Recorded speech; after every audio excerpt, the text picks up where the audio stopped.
யாரு? எங்க சார், என் பேர் முத்து. இது என் ஒய்ஃப் மீனா. என்ன விஷயம்? யாரை பார்க்கணும்? அஜயோட அப்பா. நான் தான். சார் வணக்கம் சார். உங்க பையன் கூட படிக்கிற கிருஷி விஷயமா பேசலான்னு வந்தோம் சார். சிறகடிக்க ஆசை ஒரு சிறிய இடைவெளிக்கு பின் தொடரும்.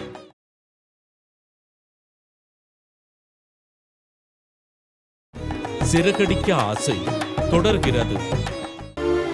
இதுல பேசுறதுக்கு என்ன இருக்கு? நீங்க யார் அந்த பையனுக்கு? அது சார், அது கிருஷ் வந்து என் அக்கா பையன்தான். ஆமா ஆமா சார். கிருஷோட அம்மா என் ஒய்ஃபோட அக்கா சார். யாரா வேணா இருங்க, எனக்கு அது தேவையில்லை. இப்ப எதுக்கு இங்க வந்திருக்கீங்க?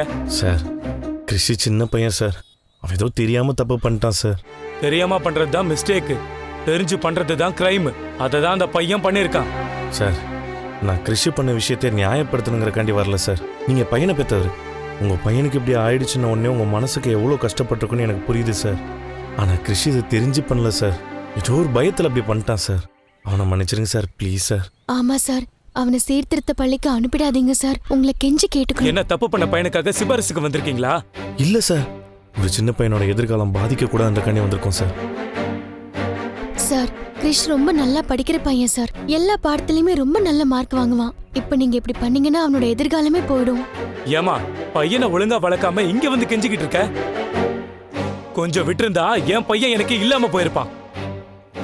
தப்பு பண்ணவ தண்டனையா அனுபவிச்சுதான் ஆகணும். போங்க இங்க இருந்து. Sir sir sir sir sir sir please sir, please sir. என்னப்பா பண்ற நீ? முதல்ல எந்திரிப்பா. இருமினா. என்ன பண்ணிட்டு இருக்கீங்க? ஒரு நிமிஷம் இருமினா ப்ளீஸ்.